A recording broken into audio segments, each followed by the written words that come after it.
I'm Carla Reeves, and this is Differently. Whether you feel stuck in survival, navigating a change, or seeking more for your life, may this podcast be your weekly nudge to take a risk to build a life that is uniquely bold, authentic, and in alignment with your deepest values. What if you worried less about the bumps in the road and instead got equipped for the journey? Get ready to rethink what's possible. There's change in the air. Are you feeling it? Today's episode, I want to share what I've been feeling and sensing because I have a feeling you're feeling the same thing. So as you know, if you've been listening a while, I spent half of my life checking the boxes to become who I thought I was supposed to be, and the second half of my life breaking all that down so that I could become who I'm called to be. And now I'm in the practice of living free and helping others do the same. I have been really recognizing lately that I'm asking myself questions to get clearer and clearer on the vision for my business and this stage of my life. And I'm really a stand for renewing minds, because when our minds are renewed, our lives are renewed, and really living and leading from the inside out and having tools for living our everyday life and sparking conversations that ignite possibility for you. And that's what today is about.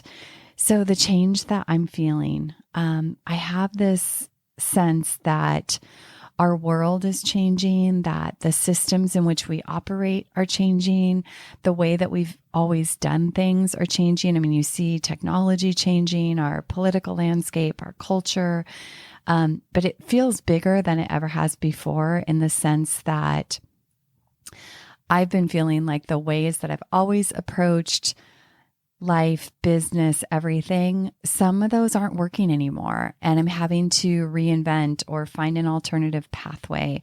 And I want to say that to give you permission to do the same. The other thing I've been noticing is that, or feeling, is that we are going to need to be equipped to navigate more rapid change than I believe we've been accustomed to. And that there's an opportunity for us to get really good at this. And I know that it can feel scary and uncertain, but I want to remind you and me that it doesn't have to.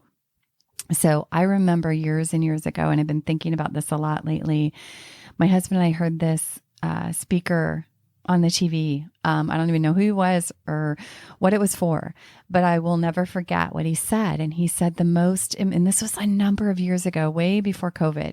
He said the most important skill we could be teaching our children is mental resiliency. And I've thought about that, hearing that so many times over the years, at how true that was. And not only for our children, but for us too. And so there's some things that I believe we're going to need to be really good at in the coming days and years. And those are things like learning to self-soothe, learning to calm our own mind, because when we calm our mind, we calm our emotions. We're going to need to be more awake and alert, more tuned in and more present, because when you're navigating uncertainty, we can't always see the path ahead. We can't always see how it's going to go. And for people like me, and I believe you, that are strategic, that are achievers, that are focused on doing, and we use our checklists and all of that, this can be super challenging. And I've had some practice at this over the last year and a half when I wanted to lay out this next vision for my business. And every time I do, it doesn't quite work. And I've been in this state for the last year and a half of having to just trust and have a loose idea and show up and just take the next step and trust that God's going to show me the next step. And I can tell you that for the last year and a half, He has been so faithful in that. I haven't always been so good at trusting divine timing. I haven't always been good at being patient. And there are times where I want to grab the reins and force outcomes, but that never turns out well. And so I think just getting good at potentially a little less planning and a little more present, because when we're present, we know what to do next. It's when we get lost in our heads, spinning in fear, doubt, confusion, all the things, that we lose our footing. The other thing that I have been sensing is that there's going to be less time to drag our feet or maybe spin out and struggle in things that we always have. And I see this as like a permission slip to actually spend less time spinning or struggling in our head in the ways that we have, so that we can be more agile, more adaptable, and move more swiftly through change, so that we can be leaders for others and be grounded, so that we can help others as they're navigating. This might be our families, this might be our teams, people in our community, our clients. If we get good at this, we will be able to help others navigate this more rapid change. Something else that's been bubbling up, and I've been noticing this in conversations with clients and friends and all over, is that I think people are healing. Like, things are bubbling up in your life that maybe need healing in order for us to be more agile and move more swiftly. And by swiftly, I don't mean urgency or frantic, but more like a calm, swift, less drag. So picking up those anchors and things that luggage and baggage, letting go of things that create drag in our life, I feel is really important right now. And I can see this in my business, in my marriage, in the way that I am showing up for my life, all those things. So I'm so curious what this is stirring for you as you listen to my experience. Some things that are helping me as I navigate this. And I want to share this so you can start to think about, like, what are your go-tos? And maybe some of your old go-tos might need some reinventing. Like, it might need something new right now that's going to support you. So even being open to that. I'm always writing my way through. Writing helps me, one, get out any fear, doubt, uncertainty, like the fear of all of that, so that I can get centered and grounded in who I am and what I'm up to and who I'm called to be in the midst of whatever it is I'm navigating on any given day. The writing helps me keep my head straight. It helps me stay in step with God and find the flow, find where there's flow. And I think that's another thing that's going to help us in the coming days and years, is learning to see where things are flowing in your life and joining in. It's easy to get hooked up on a rock, or looking, hanging onto a rock and looking back into the past. I feel like there's going to be less time.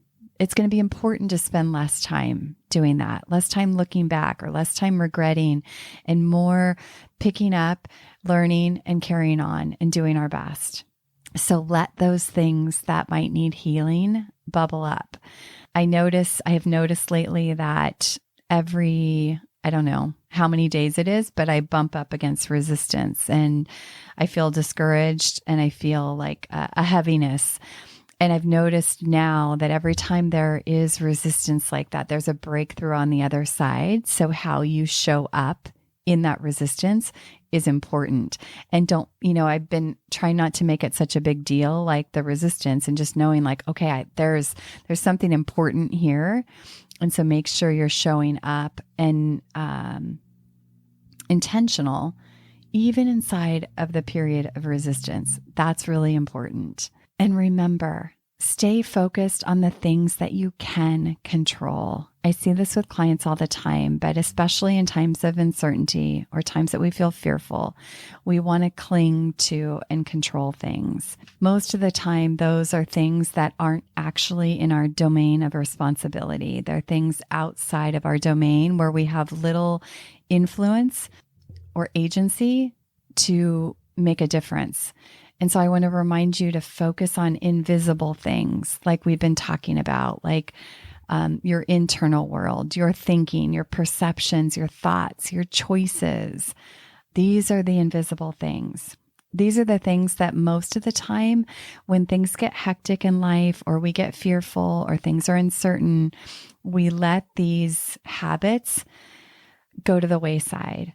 And this is actually when you need to double down and get really creative on how you can keep these things a priority. Because one of the conversations I've been having with other leaders is they're wondering, like, how can I be a better leader and lead through uncertainty, lead those around me through uncertainty. And I believe the greatest way that we can do that is by being calm and grounded and centered inside of ourselves. These are the invisible things. These are the things that you're going to want to focus on. They're the things that are always within your domain of responsibility. And they're the things that make a huge difference and give you agency. So, what change are you sensing? Is it a larger change that you're sensing and feeling in the collective world? Or are you navigating specific change? Or is it a little bit of both? A couple other questions you might ask is, are there things that you need to set down and stop doing that aren't working anymore? And is there something you feel drawn to start doing? Listen to that. And what is going to support you now? Not based on your past or what always has, but what's really going to support you in moving through change in a new and different way so that you can lead those around you. And always, instead of, I think as humans, we're designed to look for answers, look for questions that are going to help you get to the solutions by sitting in the question. And magic happens in conversation and community. And if you haven't joined us, I've been hosting free classes every month where you get to come and have a conversation, be in this kind of conversation that we have on the podcast with a like-minded community, with writing prompts and exercises to really dig in and equip yourself to navigate change with more grace, more ease, more power, whatever it is that you are feeling led to do in your life.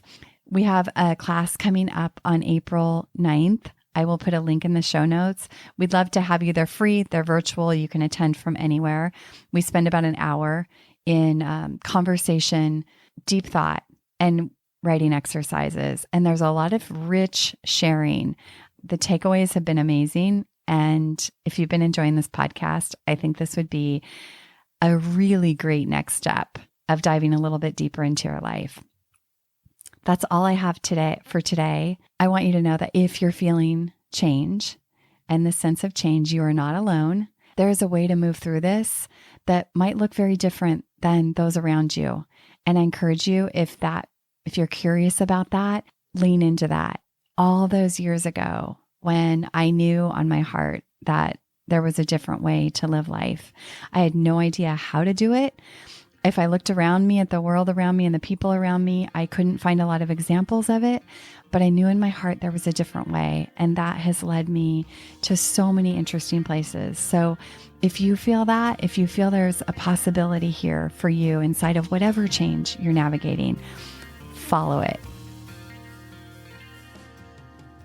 Thank you for tuning in to this episode of Differently. It's been an honor to share this conversation with you. One of the keys to living fully is to take action when you're inspired to do so. I hope you found that spark of inspiration today. And would you help us spread the word? Did someone you know come to mind while you were listening? If this episode could impact someone you know, please share it and pass it along. New episodes drop weekly, so tap that subscribe button and join us next time as we continue to challenge the status quo and get equipped to live life differently.